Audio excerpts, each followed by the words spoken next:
حضرت یہ شاید فرمائیے کہ حضرت نظام الدین اولیاء رحمۃ اللہ تعالی علیہ کی تعلیم و تربیت کا اہتمام کیسے ہوا، کیا انداز تھا، کس طرح ہوئی آپ کی تعلیم؟ خوبصورت معاملہ ہے آپ کی سیرت کا، اور ابتدائی احوال تو بڑا ہی حسین ہے اس اعتبار سے کہ 5 سال کی عمر ہے، والد گرامی وصال کر گئے، والدہ کے اوپر سارے کا سارا بار آ گیا، ماں سود کاٹتی ہیں اور پرورش ہو رہی، یعنی انتہائی غربت کے دن ہے۔ اب ایسی غربت کے حال میں بچے کو کیا پڑھایا جائے، کہاں پڑھایا جائے؟ ابتدائی طور پر تو بزرگوں کے نام ملتے ہیں، لیکن حقیقت یہ ہے کہ آپ کو سب سے پہلے قرآن پڑھانے والی اور آپ کو حافظ قرآن بنانے والی آپ کی والدہ ہیں۔ یعنی یہاں پر بھی اب ہر ایک جملے پر جو نصیحت کے مدنی پھول ہیں کہ ماں کہتی ہے باپ چلا گیا اس لیے بیٹا بگڑ گیا، باپ کہتا ماں چلی گئی اس لیے اولاد بگڑ گئی، کچھ نہیں ہے۔ قبلہ نظام الدین اولیاء رحمہ اللہ کو دیکھیے، والد کے گرامی چلے گئے اور ماں نے اپنے بچے کو 8 سال میں حافظ قرآن بنا دیا،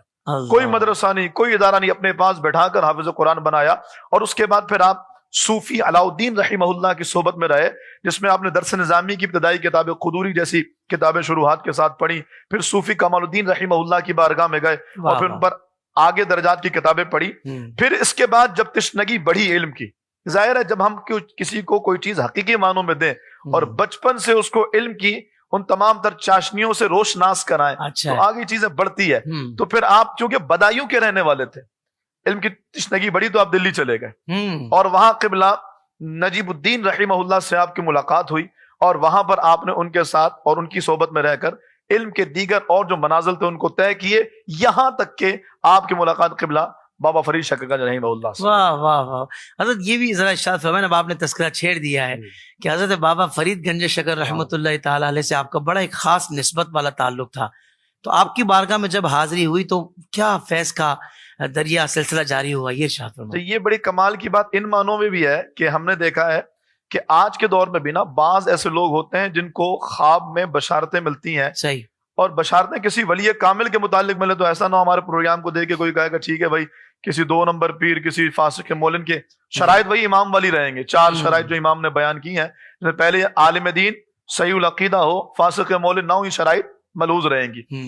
بھلے سید نہ ہو لیکن یہ ساری جو ہے وہ اس کے اندر صلاحیتیں ان کے برکتیں ہوں۔ تو میں یہ عرض کر رہا ہوں کہ جناب قبلہ نظام الدین اولیاء رحمہ اللہ کو خواب میں بھی بشارتوں کا سلسلہ تھا، اور بابا صاحب سے لوگوں کے غائبانہ جو جملے سنے اس سے محبت ہو گئی تھی، اتنی محبت تھی کہ مرید ہونے اور زیارت کرنے سے پہلے ہی آپ ہر نماز کے بعد یا فرید یا فرید یا فرید یا فرید اس کا وظیفہ کیا کرتے، 10 مرتبہ یا